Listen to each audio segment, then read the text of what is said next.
Hello everyone. Once again, welcome to Nehru Science Center, Mumbai. Particularly for today's science show, properties of water. All of you know that we are celebrating today World Water Day, and to mark this today's day, I am here to show something very interesting on properties of water.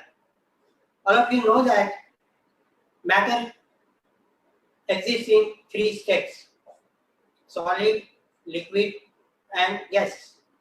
So these are the three states of matter. So similarly, water is also exists in three forms of states. So I'm doing this experiment in front of you. I'm taking water here in this glass. Can you see this water? This is a liquid form. At room temperature, it exists in liquid form. I have a piece of ice here. I'm going to put into this water. So what is happening here?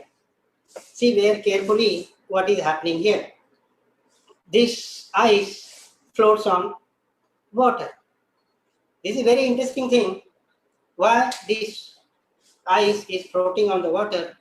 Because it increases the volume, and as the volume increases at 0 degrees Celsius temperature, it increases the volume, and that's why this ice is floating on the water.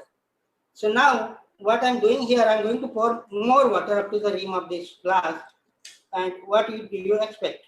So now this is the full capacity of this glass, and now this ice is floating and ice is also melting. So what do you expect? Whether the water is going to spill it out or it remains as it is. So this is my question, and I will give answer for this question at the end of this demonstration. So let me do one more experiment here very magically.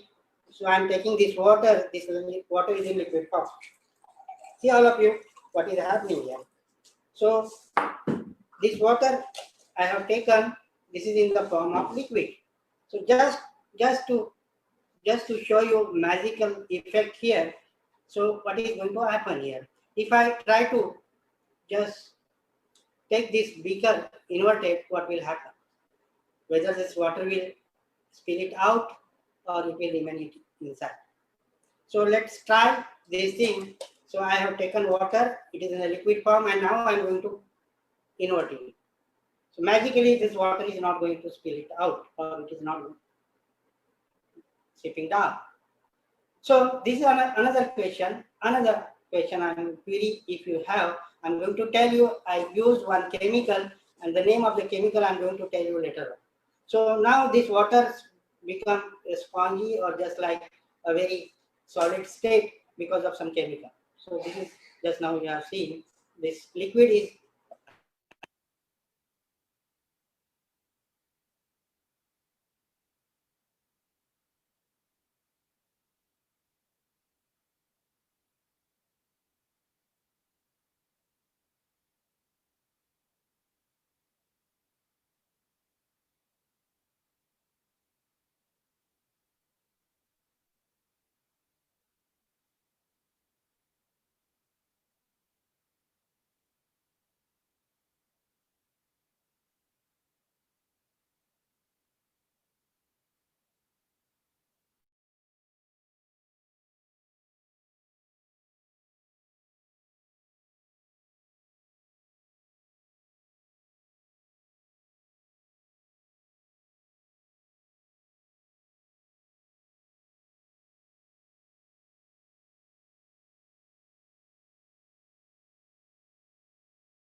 try to go to the corner of the container, when you try to fill this container up to its rim, the ball comes at the center. These are the two positions that we are saying. There are the two stages that we have seen now. So just to get the answer of this question, let me do one more experiment. I will give you a cue so that you can have the answer for this question. So now see, I have a blade here. I'm going to put on this liquid, on this water. Okay, so fantastic. It is just floating on the water. So this is the clue I'm going to give you to get the answer of previous experiment. So now this blade is floating on the water. So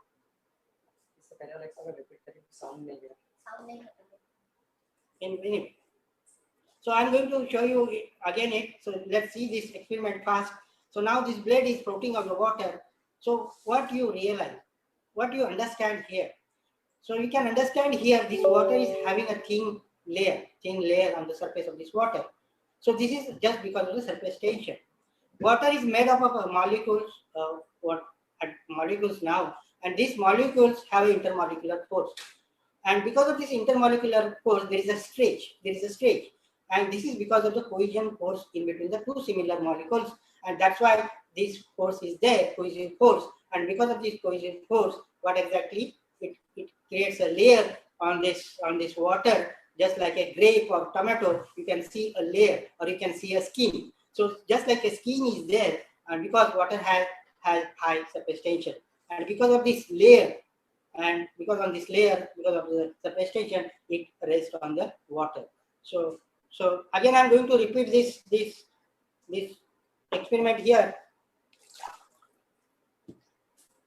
I'm taking this ball, and again I'm going to put it in the water. See here what is happening.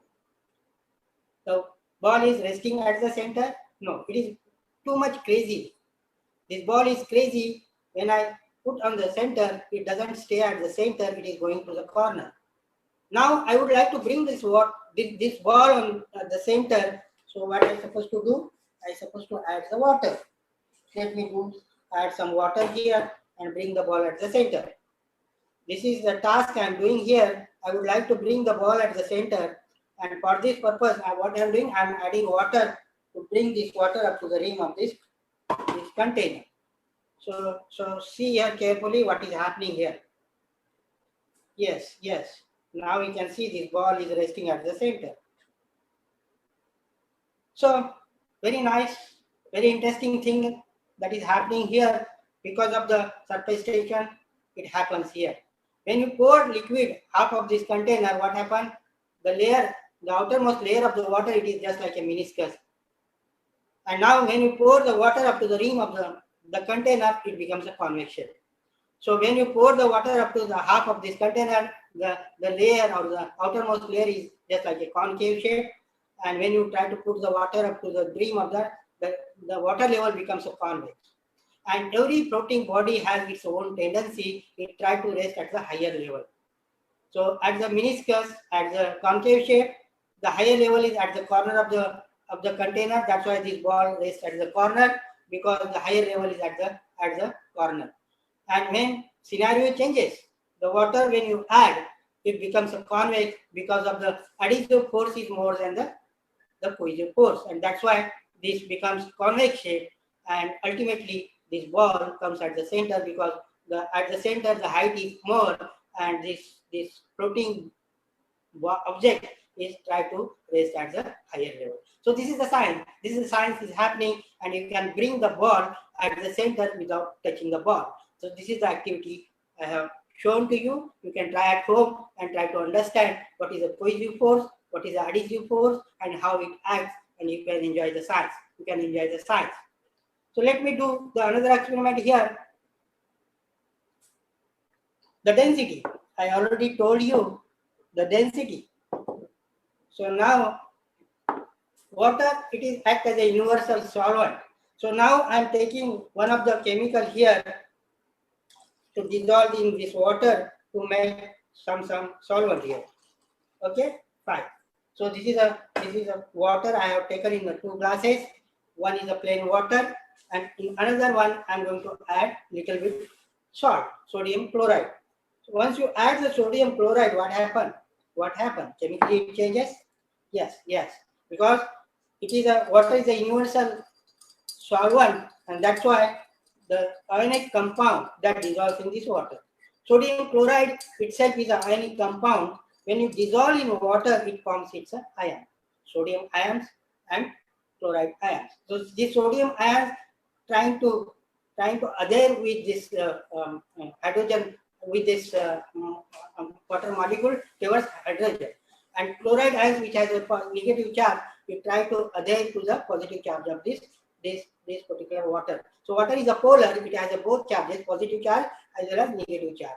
So towards the negative charge, the sodium gets attracted, and towards the positive charge, the chloride ions attracted, and how this sodium chloride dissolves in water and dissociates in the form of ion, and now this is the thing. So now I have two kind of waters here. One is a plain water and another one is a salt water. So like that, we have different types of waters are there. You must have heard about soft water. You must have heard about hard water. What is the difference between the soft water and hard water? Hard water, it is containing magnesium sulfate. There are the minerals that dissolve naturally in the water and it becomes hard water. So hard water is very difficult. When you try to wash your clothes with hard water, it is difficult to wash with hard water because it consists magnesium sulfate, calcium carbonates, and so on, and it dissolves in water and it becomes hard. So now I have here the solution to waters here. One is a plain water, another is a salt water. Chemically, this salt water is a different here as compared to this plain water. So now I have an object here. I'm going to put in this plain water. So normal water, what happens? You can see here. It is going down. So naturally, this egg is heavier than water, and that's why it is sinking, and that's why you can see this egg is sinking down. So let me take it out. It's the same thing, and I'm going to put it into the salt water. What do you expect? What do you expect here? So now I chemically change the nature of this water. It is now salt water, and salt makes something different here. Can you imagine yourself? Yes, let's try. Let me put the same egg. This egg has a unique shape, and let me put in this salt water. Oh, it is not sinking down. Let me put a little bit salt more here, and see, it is a floating. It is a floating. It is not sinking down. So this is the one of the reason why it is very easy to swim in the river water, and why it is very difficult to swim in a. It is very difficult in a river, but simultaneously, if you try in the ocean or in the sea, it is very easy because salt water is a very density of the salt water is more than the normal water, and that's why this is happening here. So salt water has a more density and compared to this water, and that's why this egg is floating on the water. So this is chemically we have changed the density of the plain water, and we convert it to the salt water, and salt water has a little bit more density than this water. So this is the experiment that I have tried to shown you to explain how the density changes of salt water. So now come to the other thing. So how we are using this thing here, the capillary action. So capillary action, we can see the capillary action. So there is one example, capillary action. So most of the trees or most of the shrubs, they take the water from the ground level to the how it transmits. The transmission of water from ground level to the leaf because of the capillary action. So similar way, we are going to try to find out this answer here. So I have taken a water here. I'm going to show you capillary action. So I have some objects here. It is made up of paper. Paper. It is. What is the nature of this paper? Paper is just a fine fibers are there, and within these fine fibers there are some gap is there. So it is a porous in nature, And because of this porous in nature, what happened? Now I'm just putting this paper, it is closed one, and just I'm putting here. See, very fantastic thing here. It is opening. The blowing the flower. So this flower is opening, and you can see how this flower opens out. So it is just because of the capillary action. Water moves along with this paper, and when it moves along with the paper, that what happened? That happened. It opens its a petals, and you can see how beautiful effect here because of the capillary action here. So this is a capillary action we can see around us, and this is one of the property of this liquid. So with this, let me do some of the things how we can use water for the chemicals. Okay, so I have here some chemicals I have taken here. This is some of the chemical I'm trying to put it here. Well, I'm going to tell you later on what is the name of this chemical. And now let me put some water here.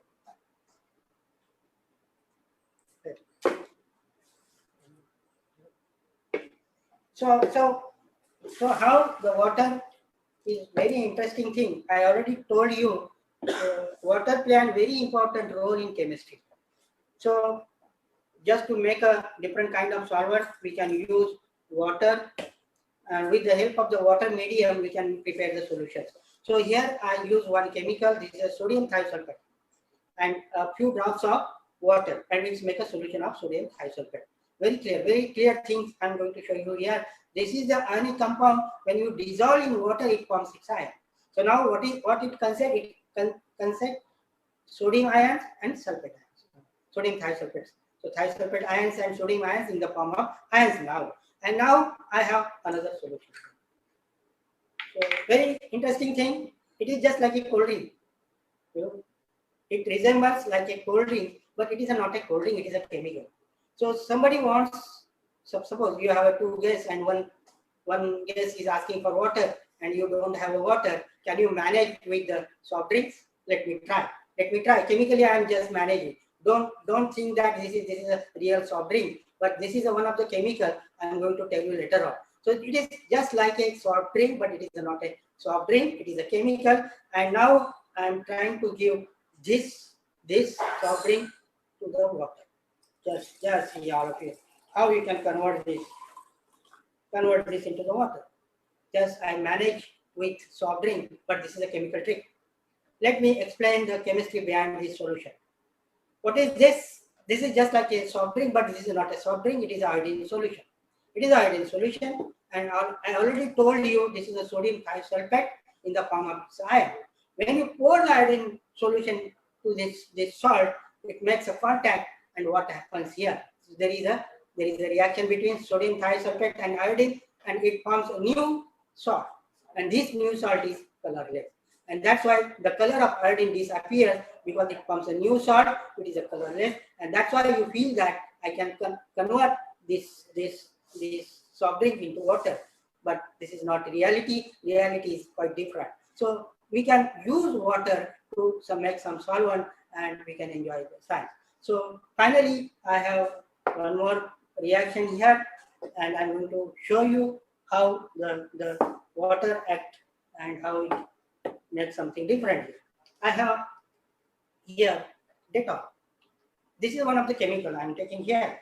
So we are using this Dettol for antiseptic, as an antiseptic or like that, because it has a medicinal value, and just I'm taking in this glass.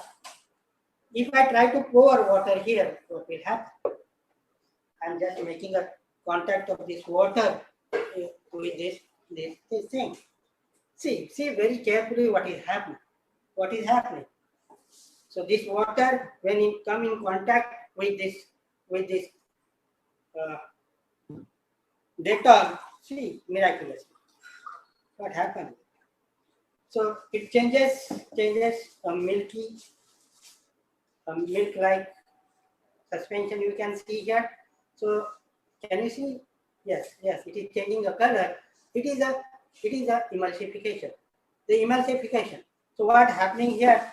Because of the emulsification, the Dettol, which is having a droplet which suspends in a water, and it forms a Milky Way. So this is how it interacts with water, and we can use this particular phenomena here. So this is how the water play a very important role in our day-to-day life, because I'm going to tell you, because it has a hydrogen bond. And what is a chemically water? Water chemically is a two atoms of hydrogen react with one atom of oxygen, and it's form a H2O. H2O, it is a chemical name of water. It has a hydrogen bond in between this thing, and because of this unique property, unique hydrogen bond property, it behaves something different in day-to-day our life. So water is a very precious thing. We have to think for a water, because water, we have to save water for our bright future. So I think you enjoyed this session. I try to explain some of the properties of this water on this particular day, to have some glimpses about this water. So thank you very much for listening this lecture and seeing this lecture. Thank you very much once again.